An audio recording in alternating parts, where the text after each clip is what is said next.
이어서 간추린 소식입니다.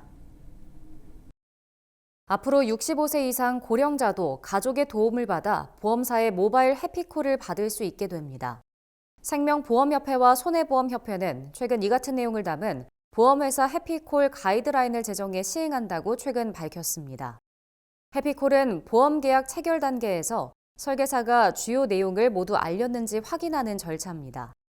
그간 만 65세 이상 고령자는 규정상 음성 전화로만 이뤄졌고, 이 때문에 청력에 문제가 있거나 계약 내용을 제대로 이해하지 못하는 고령자들이 어려움을 호소하는 사례가 많았습니다. 하지만 이번 가이드라인 시행으로 만 65세 이상 고령자도 배우자나 자녀 등을 조력자로 지정하면 해피콜을 모바일 화면으로 이용할 수 있게 됩니다. 이 같은 시스템은 각 보험사의 시스템 개편 등을 거쳐 내년 3월 말부터 시행될 예정입니다. 한국영농태양광협회가 다음 달 4일 충북 테크노파크에서 영농형 태양광 설계 및 시공기술 교육을 실시합니다.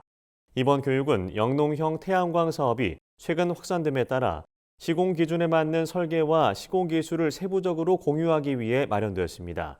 교육 참가자들에겐 실제 시공된 영농형 태양광의 기본 설계도가 함께 제공됩니다. 태양광 시설과 작물 재배 현장을 함께 관람할 수 있는 시간도 마련됩니다. 자세한 내용은 한국영농형 태양광협회 누리집을 통해 확인할 수 있습니다. 내년부터 일본이나 호주 등으로 농식품을 수출할 때 원산지 증명 절차가 간소화됩니다. 기획재정부는 2025년 1월 1일부터 국내 기업이 일본이나 호주, 뉴질랜드로 농식품을 수출할 때 특혜 관세를 적용받아 원산지 증명이 간단해진다고 밝혔습니다.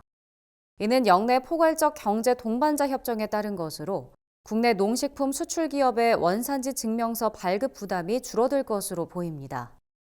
기재부는 지금까지는 특정 기관을 통해서만 원산지 증명서를 발급받았는데 앞으로는 수출 기업이 직접 원산지를 증명할 수 있게 됐다면서 기업들이 들이는 시간과 비용이 대폭 줄어들 것이라고 설명했습니다. 제주 농민들이 기후 재난에 따른 농작물 피해 대책을 시급히 마련해야 한다고 촉구했습니다. 전국농민회 총연맹 제주도연맹은 19일 제주도청 앞에서 기자회견을 열고 고온과 잦은 비로 콩 수확량은 반토막이 났고 일찍 파종한 월동물은 수확하기도 전에 땅에서 썩어 들어가고 있다고 호소했습니다. 그러면서 요즘 농민들의 최대 근심거리는 기후 재난으로 인한 농작물 피해라며 이는 일시적인 현상이 아니라 앞으로 계속 일어날 농업의 문제라고 말했습니다. 제주도 연맹은 농민들을 위한다고 만들어 놓은 농작물 재해보험으로는 피해를 막을 수 없다며 문제 해결을 위한 진정한 대책을 내놓아야 한다고 강조했습니다.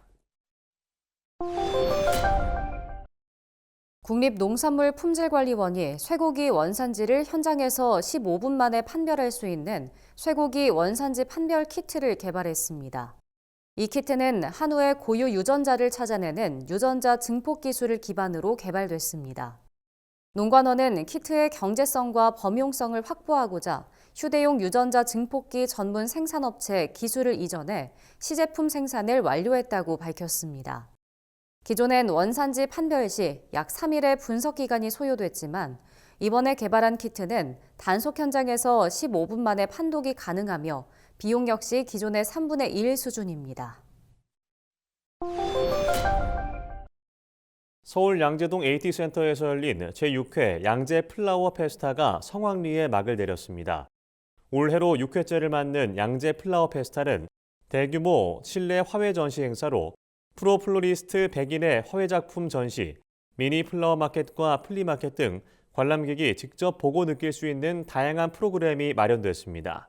특히 화훼 생활가전 LG 티운과 인플루언서 노루가 협업한 플랜테리어 기획전에서 관람객들은 반려식물로서 꽃이 주는 즐거움을 만끽했습니다. 홍문표 AT 사장은 이번 축제를 계기로 꽃과 식물이 주는 긍정적 가치를 되새기길 바란다고 말했습니다.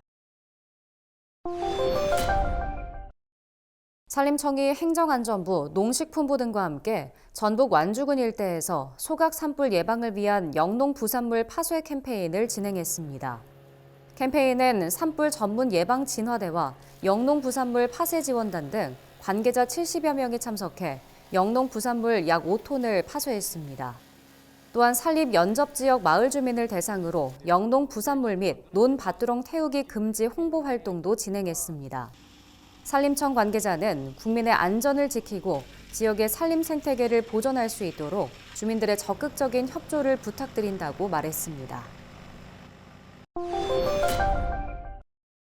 경상남도가 이번 달 말부터 올해 기본형 공익직불금 2,403억 원을 지급합니다.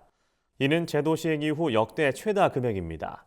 경남도는 자격 요건 검증을 마친 16만 7천 명을 대상으로 지급할 계획입니다. 공익직불금은 농업활동으로 환경 보전이나 농촌 유지 등 농업농촌의 공익기능 증진과 농업인의 소득 안정을 위해 진행하는 사업입니다.